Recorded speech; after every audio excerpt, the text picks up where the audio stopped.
nongeye kubasuhuza ndabifuriza kugira byiza nshuti bakunze wa Primo Media Rwanda.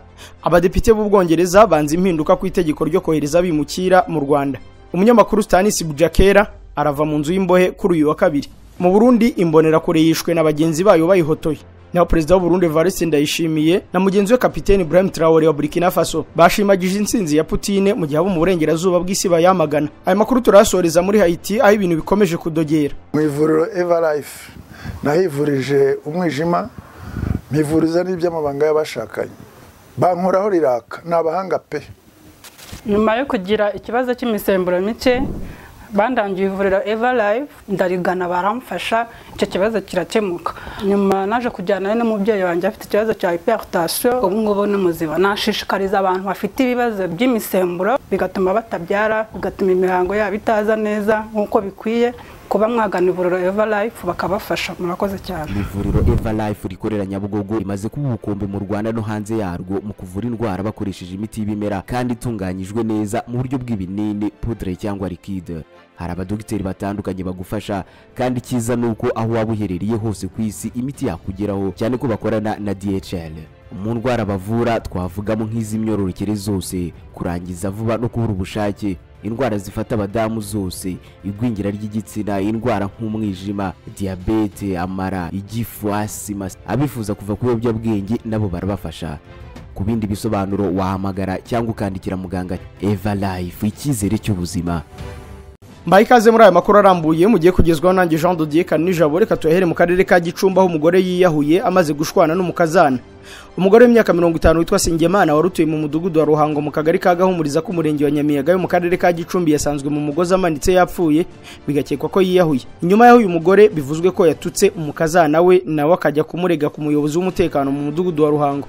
Abaturanyi bavuga ko nyakwigendera yatashye avuye mu kabari yasinze agaca ku rugo rw'umuhungu we maze agatuka umukazana ibitutsi by'urukozasoni cyane. Bakitabaza ushinzwe umutekano mu mudugudu. Ushinzwe umutekano yisaza kubareba muri iryo joro asaba abaturage bombi kumvikana bakareka gushwana bakaza kubikurikirana mu gitondo. Uwo mugore w'imyaka 50 yahise ajya mu cyumba cye, abana be bagiye kumuhamagara basanga amanitse mu cyumba ari mu mugozi yapfuye.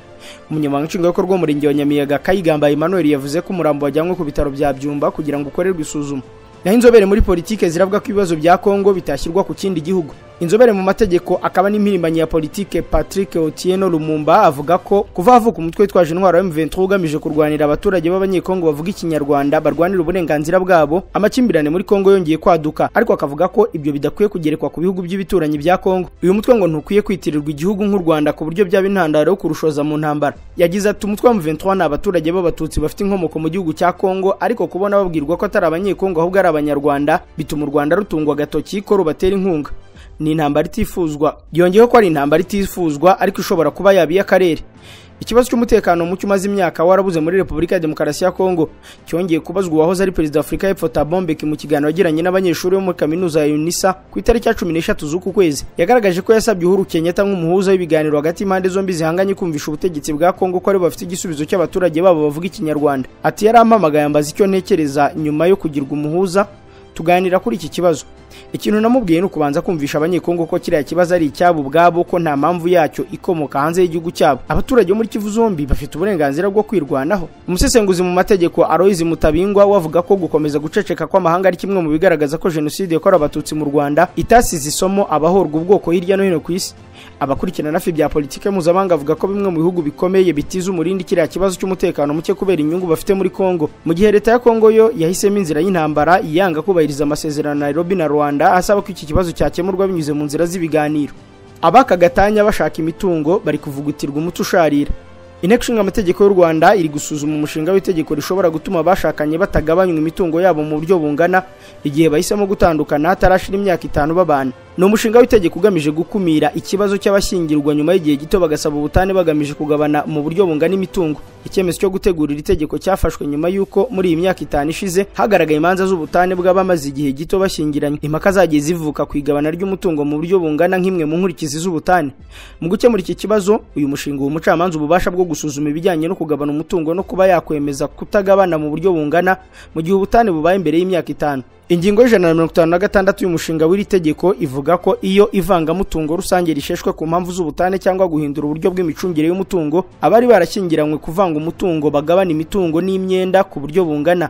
cyangwa ku bundi buryo bumvikanyweho. Ivuga kandi ko bisabwe n'umwe mu bashyingiranywe bataramarana imyaka 5 babana, urukiko rushobora gutegeka ko abashyingiranywe batagabana imitungo n'imyenda ku buryo bungana, rumaze gusuzuma impamvu usaba ashingiraho. Icyo gihe igabana ariko rwashingiwe ku mutungo n'imyenda bihari ku munsi w'iseswa ry'ivangamutungo rusange, kandi hakitabwa ku gaciro k'imirimo yo kwita ku rugo idahemberwa yakozwe n'umwe mu bashyingiranywe cyangwa bombi, buri wese agahabwa ibihwanye n'uruhare rwe ku mitungo. Mu gihe uyu mushinga w'itegeko wakwemezwa, watanga umwihariko ku ngingo ya 8 y'itegeko ryo mu 2016 rigenga imicungire y'umutungo w'abashyingiranywe, impano n'izungura, ivuga ko iyo uburyo bw'ivangamutungo rusange busheshwe ku mpamvu z'ubutane cyangwa guhindura uburyo bw'imicungire y'umutungo, abari barashyingiranywe kuvanga umutungo bagabana ku buryo bungana cyangwa mu bundi buryo bwumvikanyweho imitungo n'imyenda. Raporo y'urwego rw'ubucamanza mu Rwanda yerekana ko 2022 na 2023 inkiko z'u Rwanda zemeje ko gatanya za burundu 375 zatanzwe ku bashakanye byemewe n'amategeko. Uyu mwaka w'ubucamanza ni watangiye mu kwa 7 kwa 2022 usozwa mu kwa 6 kwa 2023. Urwego rw'ubucamanza rugaragaza ko ibibazo byiganje kuruta ibindi mu manza mbonezamubano ari ibyerekeye gutandukana burundu, amasezerano y'ubucuruzi no kwemeza ko umuntu yapfuye. Zimwe mu mpamvu zituma abantu batandukana cyangwa bemererwa gutandukana zirimo ubusambanyi, guhoza ku nkeke, guhohoterwa n'uwo mwashakanye, guta urugo agashira amezi 12 cyangwa kutabana agashira imyaka 2. Naho abadepite b'Ubwongereza banze impinduka ku itegeko ryo kohereza mu Rwanda basaba ubuhungiro. Abadepite bo mu Bwongereza batoye banga impinduka zakozwe n'abasenateri ku mushinga w'itegeko ugamije kohereza mu Rwanda basaba ubuhungiro mu Bwongereza. Amavugurura yose 10 yari yakozwe n'abasenateri yanzwe, harimo na yemerera inkiko kugira ibibazo zibaza ku gutekana k'u Rwanda. Leta y'Ubwongereza ishimangira ko u Rwanda rutekanye. Mbere urukiko rw'ikirenga rw'Ubwongereza rwanzuye ko iyo gahunda inyuranyije n'amategeko rushingiye ku kuba ishobora gutuma habaho gonyora uburenganzira bwa muntu. Ishyaka Labour rya mbere rikomeye mu mashyaka atavuga rumwe n'ubutegetsi mu Bwongereza rivuga ko ikiguzi cyo kohereza mu Rwanda umuntu umwe kizatwara amafaranga angana nayo kohereza abantu 6 mu isanzure. Uwo mushinga w'itegeko ugamije gutuma Ubwongereza bushobora kohereza mu Rwanda abasaba ubuhungiro bubinyujije mu gutangaza ko u Rwanda ari ahantu hatekanye. Michael Tomlinson, umunyamabanga wa leta muri Minisiteri y'Ubutegetsi bw'igihugu y'Ubwongereza, yabwiye abadepite ko umushinga w'itegeko uzwi nka Safety of Rwanda Asylum and Immigration Bill ari ikintu cy'ingenzi cyane cyo kurinda imipaka y'Ubwongereza. Yavuze ko umushinga w'itegeko utanyuranyije n'inshingano za leta y'Ubwongereza zo ku rwego mpuzamahanga. Depite Stephen Knock wo mu ishyaka rya Labour yashyigikiye impinduka zose zakozwe n'abasenateri kuri uwo mushinga w'itegeko, avuga ko abasenateri bari barimo kuzuza inshingano zabo zo gukunda igihugu mu gusuzuma umushinga w'itegeko. Uwo mudepite wa Labour Party ukurikirana hafi ibikorwa bya Minisiteri y'Ubutegetsi bw'igihugu yavuze ko leta igomba kwita bikwiye ku cyemezo cy'urukiko. Anavuga ko abadepite bo mu ishyaka rya Conservative riri ku butegetsi barimo gusunika itegeko ridafite ishingiro kugira ngo ryemerwe, kandi ko barimo mu by'ukuri gutuma inzego z'igihugu zihinduka urw'amenyo. Mu rukurikirane rw'amatora, abadepite banze impinduka zose z'abasenateri ku bwiganze bw'amajwi hafagera kuri 70. Ibi bikaba bivuze ko uwo mushinga w'itegeko uzasubizwa muri Sena uri mu nyandiko yawo yibanze utarimo impinduka abasenateri bari bashyizemo. Ku munsi w'ejo kuwa 3 abasenateri bazafata icyemezo niba bagerageza kongera kudohora uwo mushinga w'itegeko mbere y'uko inteko ishinga amategeko ijya mu kiruhuko cya Pasika. Ibiro bya Minisitiri w'Intebe w'Ubwongereza bizwi nka Downing Street byavuze ko bikemera ko hari igihe cyo gutangira kohereza mu Rwanda basaba ubuhungiro mbere y'uko kwezi kwa 6 k'uyu mwaka kugera. Kera kabaye umunyamakuru Bujakera agiye kuva mu nzu y'imbohe muri Repubulika ya Demokarasi ya Kongo. Umunyamakuru Stanis Bujakera arafungurwa kuri uyu wa 2 nyuma y'amezi arenga 6 yari amaze afunzwe. Bujakera mbere yo gutabwa muri yombi yari umuyobozi wungirije w'ikinyamakuru Actualité ndetse akaba n'umwanditsi w'ibitangazamakuru bya Jeune Afrique na Reuters. Ku munsi w'ejo kuwa mbere nibwo urukiko rw'Kinshasa rwamukatiye amezi 6 y'igifungo mu gihe yari amaze andi nkayo muri gereza ya Makala i Kinshasa. Mu kwa 9 k'umwaka ushize nibwo Bujakera uri mu banyamakuru bakomeye muri Repubulika ya Demokarasi ya Kongo yatawe muri yombi. Bujakera yarezwe kwandikira Jeune Afrique inkuru ishinja abamaneko ba Kongo kwica Okende amezi arenga gato 3 mbere y'uko haba amatora ya perezida yatsinzwe na Felix Tshisekedi wari usanzwe ku butegetsi. Chelben Okende wahoze ari minisitiri wo gutwara abantu n'ibintu yeguye mu kwa 12 kwa 2022. Ubwo yapfaga yari umudepite akaba n'umuvugizi w'ishyaka Ensemble pour la République rya Moise Katumbi. Uwo munyamakuru yarezwe gukwirakwiza amakuru atari ukuri ajyanye n'urupfu rwa Okende. Bujakera yakomeje guhakana ibyarego. Mu kwa 9 k'umwaka ushize Jeune Afrique yavuze ko ihagaze kuri iyo nkuru yatangaje ku itariki ya 31 z'ukwa 8 k'uwo mwaka. Reuters yatangaje ko iyo nkuru ya Jeune Afrique yari irimo ko raporo y'imbere igenewe abakozi b'urwego rw'igihugu rw'ubutasi rwa Kongo yari yashinje bamaneko ba gisirikare kuba bishoboka ko bagize uruhare mu icwa rya Chelben Okende. Jeune Afrique yari yasabye ko arekurwa, ivuga ko atari we wanditse iyo nkuru kandi ko nta zina rye ryari ririho. Reuters nayo yasabye ko Bujakera arekurwa. Abategetsi bo muri Kongo bakemanze ubuziranenge bw'iyo nkuru mu kwezi gushize bavuze ko Okende yiyambuye ubuzima bwe. Umuryango uharanira uburenganzira bwa muntu Human Rights Watch wari wavuze ko urubanza rwa Bujakera rushingiye ku mpamvu za politike, na Perezida Tshisekedi yumvikanishije ko Bujakera yazize icyo Tshisekedi yise ubucamanza burwaye. Umuryango uharanira uburenganzira bw'abanyamakuru ku isi Committee to Protect Journalists wari wasabye ko Bujakera arekurwa aka kanya kandi nta mananiza. Mu gihugu cy'u Burundi imbonerakure yishwe na bagenzi bayo bayihotoye. Claude Nahayo umwe mu rubyiruko rw'ishyaka CNDD FDD yahotowe na bagenzi be bimbonerakure kuri ube 3 zikaba zifunze na polisi ya Mpanda mu ntara ya Bubanza mu burengerazuba bw'u Burundi. Uwahohotewe yapfiriye ku bitaro bya Mpanda nyuma y'isaha imwe yibasiwe na bagenzi be mu gace ka Murengeza nk'uko urubuga SOS Media Burundi rubivuga. Claude yaramaze umunsi mu nama y'ishyaka CNDD FDD Impanda nimugoroba agiye mu kabari gufata karahure ahagana saa 5 z'ijoro asubira mu rugo, ariko mbere kugera iwe agwa mu gico cyatezwe n'izindi mbonerakure. Yarahohotewe byo guhotorwa, abamugezeho bwa mbere basanga arimo gupfa bamujyana ku bitaro bya Mpanda, apfa hashize umwanya muto yakiriwe muri urgence. Urupfu rw'uyu Claude bivugwa ko yari imbonerakure igira ishyaka ryinshi rwemejwe n'abaganga ahagana mu gicuku. Nkuko amakuru aturuka mu gipolisi cy'u Burundi bitangaza, muri rusange abantu 7 barimo 6 bagize urubyiruko rw'ishyaka CNDD FDD imbonerakure bafungiye kuri station ya polisi ya Mpanda. Aba 6 nabo bari batumiwe mu nama imwe n'uwishwe. Uwa 7 ni umuturanyi wa Claude Nahayo. Naho Kenya yasabye ko habaho irengayobora kwisimbuzwa rya Dr Peter Matuki muri East African Community. Leta ya Kenya yasabye akanama k'abaminisitiri k'umuryango wa Afrika y'Uburasirazuba kuyemerera igasimbuza umunyamabanga mukuru Dr Peter Matuki mbere y'igihe cyagenwe. Perezida wa Kenya Dr William Ruto aherutse kugena Dr Matuki ku mwanya wa ambasaderi mu Burusiya, amusimbuza Caroline Muwende Muweke ku bunyamabanga bukuru bwa East African Community. Hashingiwe ku mategeko agenga uyu muryango, umwe mu bagize ubunyamabanga bw'uyu muryango asimbuzwa hashize amezi 6 nyuma yo kwakira ubusabe bw'igihugu akomokamo. Guverinoma ya Kenya rero mu ibaruwa yandikiye umuyobozi mukuru w'akanama k'abaminisitiri yamumenyesheje ko izirikana itegeko gusisaba ko yakoroherezwa ntibisabe ko habaho gutegereza amezi 6. Yagize iti guverinoma ya Kenya irasaba ko akanama kayikurira aya amezi 6 yo gutegereza kugira ngo Caroline Muwende atangire inshingano y'umunyamabanga mukuru. Guverinoma ya Kenya yasabye gukoresha inama idasanzwe y'akanama k'abaminisitiri kugira ngo gafate icyemezo ku busabe bwayo bwo gusimbuza Dr Matuki uri muri izi nshingano kuva mu kwa 2021. Icyemezo cyo gusimbuza Dr Peter Matuki gikurikiye ibyavuzwe na bamwe mu bagize inteko ishinga amategeko ya East African Community ko yakoresheje nabo umutungo w'uyu muryango anaho umwana w'akazi mu bunyamabanga bukuru.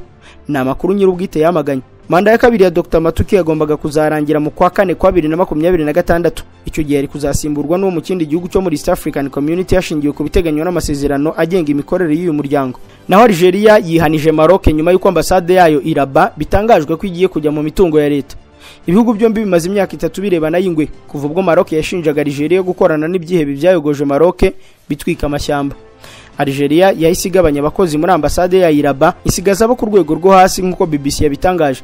Kuwa 5 ushize Maroc yatangaje ko igiye gufatira inyubako n'ibikoresho bya ambasade ya Algeria bigakoreshwa na Minisiteri y'Ububanyi n'Amahanga y'icyo gihugu. Minisiteri y'Ububanyi n'Amahanga ya Algeria yashyize hanze itangazo yamagana uwo mwanzuro ivuga ko ari gashoza ntambara. Algeria yatangaje ko ibyo bikorwa bihabanye n'amasezerano mpuzamahanga abadiplomate bagenderaho no kuvogera ubusugire bwa Algeria. Algeria yavuze ko izafata izindi ngamba zikomeye zigamije kwihimura kuri Maroc. Ibi bihugu byombi n'ubusanzwe bihora mu makimbirane ashingiye ku butaka buzwi nka Sahara y'Uburengerazuba, Maroc ifata nk'ubwayo mu gihe Algeria ibufata nk'igihugu cyigenga. Naho Perezida Evariste Ndayishimiye w'u Burundi na mugenzi we Kapiteni Ibrahim Traoré wa Burkina Faso bashimye Perezida Vladimir Putin ku ntsinzi ishashagirana, ndetse Perezida w'u Burundi amwita umutegetsi ureba kure. Ndayishimiye n'umwe mu bategetsi bakomeje gutangaza ubutumwa bwishimwe mu gihe hari n'abanenga iyo ntsinzi. Putin yatsinze amatora ku cyumweru ku bwiganze n'amajwi 87% kandi urebye nta gushidikanya ko ari kuriho ko azatsindira manda ya 5. Perezida Putin ntavugwaho rumwe ku isi cyane cyane nyuma yo gutangiza intambara kuri Ukraine mu 2022. Kubyerekanwa n'amatora imbere mu gihugu cye aracyari umutegetsi ukunzwe cyane, ariko mu batamushyigikiye iyo ni yindi nkuru. Abarwanya ubutegetsi bwe bamushinja kuba ari umunyagitugu udatinya kwica no kwikiza abo batavuga rumwe. Vuba aha bamushinje kwica Alexei Navalny wari ufunze, gusa we mu ijambo aherutse gutangaza yavuze ko ahubwo yiteguraga kumurekura mu iguranwa ry'imfungwa ko inkuru y'urupfu rwa Navalny nawe yamutunguye. Uretse mu Burusiya no mu mahanga Putin ntabonwa kimwe. Intsinzi ye mu matora n'ibirimo kwivugwaho birabyerekana. Ibihugu nka Amerika, Ubwongereza, Ubumwe bw'Uburayi na Ukraine birumvikana biravuga ko amatora aheruka mu Burusiya nta demokarasi cyangwa ubwisanzure byari biyarimo. Norvege hano rubibi n'Uburusiya yavuze ko kuba amatora yarakozwe no mu bice bya Ukraine byafashwe n'Uburusiya ari uguhonyora gukomeye amategeko mpuzamahanga. Perezida Volodymyr Zelensky wa Ukraine we yavuze ko amatora yo mu Burusiya yari ukwigana amatora ya demokarasi. Mu burasirazuba no mu bindi bihugu bimwe bya Afurika, abategetsi baho batangaje ibyishimo bagize ku ntsinzi ya Putin. Kapiteni Ibrahim Traoré wa Burkina Faso yashimye intsinzi ya Putin, avuga ko yiteze ko imibanire y'igihugu cye n'Uburusiya izarushaho kuba myiza. Colonel Assimi Goïta wa Mali nawe yashimye Putin ku ntsinzi, yamwifuriza kugera ku ntego ze, amwizeza ubucuti na Mali. Ibiro bya Perezida wa Niger byasohoye itangazo ryasinyweho na General Abdurrahman Chiani nawe uherutse guhirika ubutegetsi, avuga ko yishimira intsinzi ishashagirana ya Putin. Ibindi bihugu nk'Ubuhinde, Iran, Syria, Korea ya Ruguru nabyo byashimye ku mugaragaro intsinzi ya Putin. Birashoboka ko hirya no hino ku isi hari n'ibindi bihugu byakoze nk'ibi mu buryo butashyizwe ahagaragara. Gusa kugeza ubu umubare utari muto w'ibihugu bya Afurika usa n'uwifashe mu gushimira ku mugaragaro intsinzi ya Perezida Putin. Mu gihugu cy'Ubushinwa hari ibyishimo bidasanzwe kubera ubwiyongere bw'imibare y'abashyingiranwa. Umubare w'abahitamo gushyingirwa mu Bushinwa warazamutse ku nshuro ya mbere mu myaka 9 ishize. Mu 2023 abantu bashya miliyoni 7,680 barashyingiwe mu gihugu, bibukuzamuka kugera kuri 12.4% ugereranyije n'umwaka wabanje nk'uko amakuru y'abategetsi abyerekana.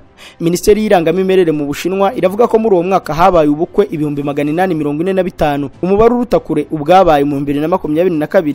Gusa umuhigo uracyari wo mu 2013 aho abantu miliyoni 13,470 bambikanye impeta mu Bushinwa mu mwaka umwe. Inzobere zivuga ko kwiyongera kw'abashyingirwa ari inkuru nziza ku Bushinwa kuko gusobanuye kwitega kuzamuka kw'abana bavuka. Mu 2015 leta y'Ubushinwa yakuyeho politike y'umwana umwe ngo ihangane n'igabanuka ry'abaturage ndetse inazana ubufasha bw'amafaranga bushishikariza abantu gushinga ingo. Aya makuru tuyasoreze muri Haiti, aho ibintu bikomeje kuba bibi cyane.